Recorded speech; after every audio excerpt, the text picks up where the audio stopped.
कृष्ण की बात सुनकर उन वज्र कुमारियों ने ऐसा ही समझा कि वास्तव में वस्त्रहीन होकर स्नान करने से हमारे व्रत में त्रुटि आ गई है।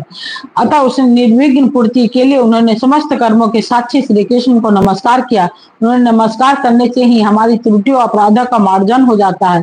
जब यशोदानंदन भगवान श्री कृष्ण ने देखा कि सबकी सब राजकुमारियां मेरी आज्ञा के अनुसार प्रणाम कर रही हैं, तब वे बहुत प्रसन्न हुए। उनके हृदय में करुणा उमड़ आई और उन्होंने उनके वस्त्र दे दिए। प्रिय परीक्षित, श्री कृष्ण ने कुमारियों से छल भरी बातें की, उनका लज्जा संकोच छुड़ाया, हंसी की और उन्हें कठपुतलियों के समान नचाया, यहाँ तक कि उनके वस्त्र तक हर लिए। फिर भी वे उनसे रुष्ट नहीं हुई।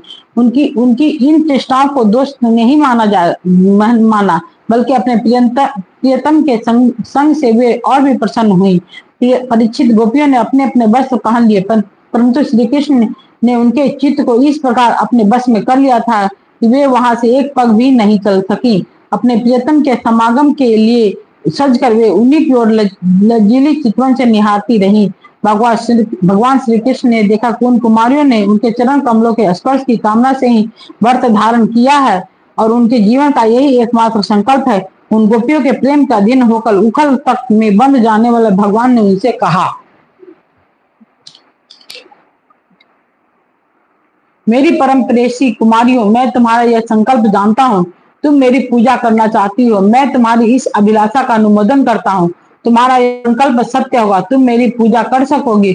जिन्होंने अपना मन और प्राण मुझ में समर्पित कर रखा है, उनकी कामनाएं उन्हें सांसारिक भोगों की ओर ले जाने में समर्थ नहीं होती। ठीक वैसे ही जैसे भुने या उबाले हुए बीज फिर अंकुर के रूप में उगने योग्य नहीं रह जाते। इसलिए कुमारियों, अब तुम अपने अपने घर लौट जाओ। तुम्हारी साधना सिद्ध हो गई है। तुम आने वाले शरद ऋतु की रात्रियों में मेरे साथ विहार करोगी। सतियों, इस उद्देश्य से तो तुम लोगों ने यह व्रत किया और कात्यायनी देवी की पूजा की। श्री सुखदेव जी कहते हैं, परीक्षित, भगवान की यह आज्ञा पाकर वे कुमारियां भगवान श्री कृष्ण के चरण कमलों का ध्यान करती हुई जाने की इच्छा न होने पर भी बड़े कष्ट से वज्र में गईं। अब उनकी सारी कामनाएं पूर्ण हो चुकी थी।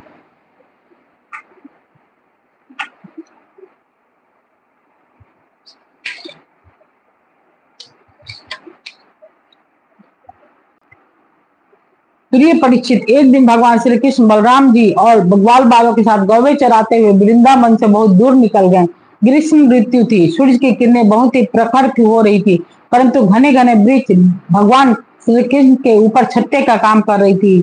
भगवान श्री कृष्ण ने वृक्षों को छाया करते देख अशोक, कृष्ण, अंशु, श्रीदामा, सुबल, अर्जुन, विशाल, ऋषभ, तेजस्वी, देवप्रस्थ और वरुथप आदि ग्वाल बालों को संबोधन करके कहा, मेरे प्यारे मित्रों, देखो ये वृक्ष कितने भाग्यवान हैं। इनका सारा जीवन केवल दूसरों की भलाई करने के लिए ही है।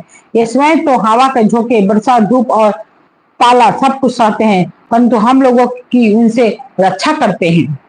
मैं कहता हूँ कि इन्हीं का जीवन सबसे श्रेष्ठ है, क्योंकि इनके द्वारा सब प्राणियों को सहारा मिलता है, उनका जीवन निर्वाह होता है। जैसे किसी सज्जन पुरुष के घर से कोई याचक खाली हाथ नहीं लौटता, वैसे इन वृक्षों से भी सभी को कुछ न कुछ मिल ही जाता है। ये अपने पत्ते, फूल, फल, छाया, जल, छाल, लकड़ी, गंध, गोंद, राख, कोयला, अंकुर और कपोलों से भी लोगों की कामना पूर्ण करते हैं। मेरे प्यारे मित्रों, संसार में प्राणी तो बहुत हैं, परंतु उनके जीवन की सफलता इतने में ही है कि जहां तक हो सके अपने धन से, विवेक, विचार से, वाणी और प्राणों से भी ऐसे ही कर्म किए जाएं जिनसे दूसरों की भलाई हो। परीक्षित, दोनों ओर से वृक्ष नई नई कपोलों, गुच्छों, फल, फूलों और पत्तों से लद रहे थे। उनकी डालियां पृथ्वी तक झुकी हुई थी। इस प्रकार भाषण करते हुए भगवान श्री कृष्ण उन्हीं के बीच में यमुना तट पर निकल पड़े।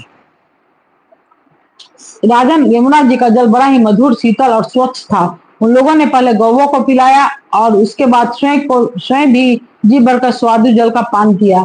परीक्षित, जिस समय वे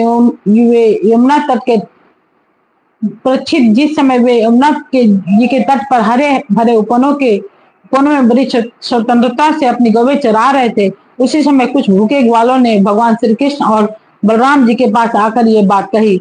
श्रीमद् भागवते महापुराण परमहंस्याम संहिताम दशम स्कंदे पूर्वादे गोपी वस्त्र उपहारो नाम 22वां अध्याय। कल पढ़ेंगे 13वां अध्याय श्री